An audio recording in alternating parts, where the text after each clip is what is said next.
नमस्कार दोस्तों, देखिए बिहार एनडीए में सब कुछ ठीक ठाक नहीं चल रहा है। चिराग पासवान अलग चुनाव लड़ने जा रहे हैं और इस बात की पुष्टि तब हुई जब अमित शाह बिहार में सीतामढ़ी पहुंचते हैं मां जानकी के मंदिर का शिलान्यास करने।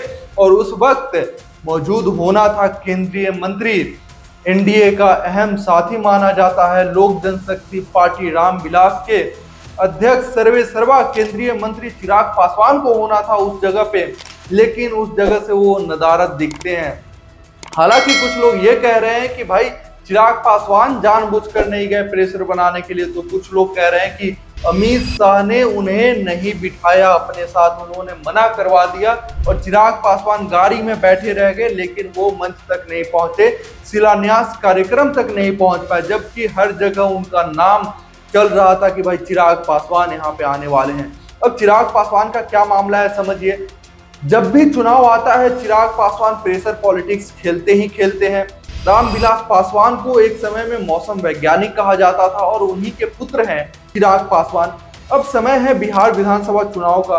अब सोचिए, लोकसभा चुनाव में इनके पास एक भी सांसद नहीं था, वो अकेले खुद के एक सांसद बचे थे।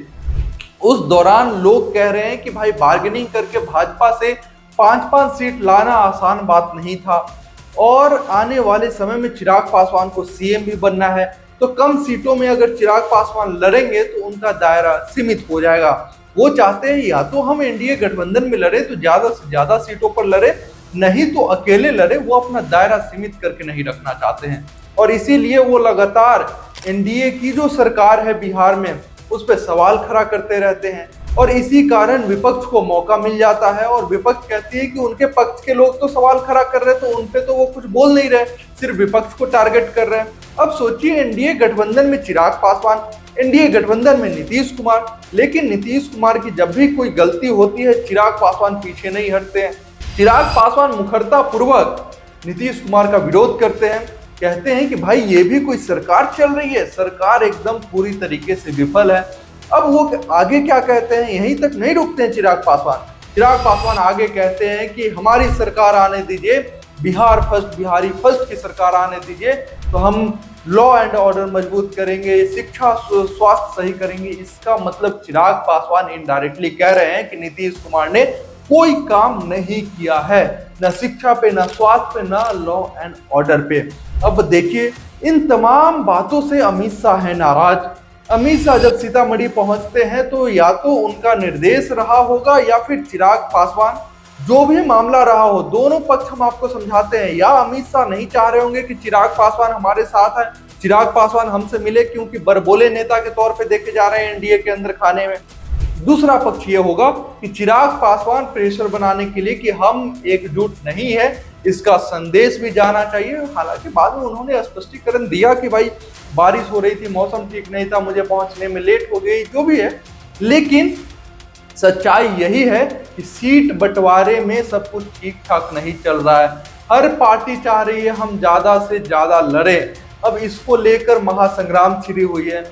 अब इस बार चिराग पासवान सीटें बढ़ाने के लिए प्रमंडलीय सभा भी कर रहे हैं। शाहबाद में उन्होंने एक बड़ा सा रैली बुलाया, वहां भी लोगों से कहा कि चिराग पासवान हर 243 सीटों पर चुनाव लड़ेगा, आप लोग भी चिराग पासवान बनकर चुनाव लड़िए। ऐसे ही छपरा में भी उन्होंने एक बड़ा कार्यक्रम किया और तमाम बहुत सारे लोग पहुंचे। ऐसे ही जगह जगह चिराग पासवान का यह कार्यक्रम चल रहा था। अभी यह कार्यक्रम ठंडा पड़ गया है। अब देखिए आने वाले चुनाव में क्या कुछ हो सकता है। चिराग पासवान हो सकता है अलग से चुनाव लड़े। अब इतना सब कुछ तो चल ही रहा था, एक और प्रेशर बढ़ाने के लिए चिराग पासवान ने क्या किया, प्रशांत किशोर जो लगातार भाजपा और भाजपा के तमाम नेताओं का पोल खोल रहे हैं, वैसे प्रशांत किशोर को चिराग पासवान अपना भाई बताते हैं, कहते हैं उनका विजन बढ़िया है, मेहनत कर रहे हैं, बिहार के लिए काम कर रहे हैं, मुझे अच्छे लगते हैं, बढ़िया है। तो इससे संकेत दे रहे हैं कि अगर भाजपा मुझे मनचाहा सीट नहीं देती है तो मैं प्रशांत किशोर के साथ जा सकता हूं। और प्रशांत किशोर भी चिराग की तारीफ करने से नहीं चूकते हैं। जब भी मौका मिलता है प्रशांत किशोर भी चिराग पासवान को अपना भाई बताते हैं। तो हो सकता है आने वाले दिनों में एक अलग गठबंधन का स्वरूप देखने को मिल सकता है। अब चिराग पासवान को सीएम बनना है तो सीएम बनने के लिए तो ज्यादा से ज्यादा सीट चाहिए होता है और चिराग पासवान 20 से 30 सीट में मानने वाले नहीं है। 20 से 30 सीट में क्या ही होगा, चाबी तक भी मिलना मुश्किल हो जाएगा। इसीलिए वो चाहते हैं कि भाई कब तक 20 से 30 लड़ते रहे। हम जो है 40, 50, 60 अपना दायरा बढ़ाना चाहते हैं। और जब भी सीएम के मुद्दे पे उनसे सवाल किया जाता है तो वो इनकार नहीं करते, बल्कि बोलते हैं कि हाँ मैं सीएम बनना चाहता हूँ, हाँ मैं हूँ महत्वाकांक्षी। अब क्या पता इसी बार सीएम बनने का चाह रख रहे हो। तो इन तमाम मुद्दों पे आप क्या कुछ सोचते हैं, कमेंट में अपनी प्रतिक्रिया जरूर रखें। बहुत बहुत धन्यवाद आपका।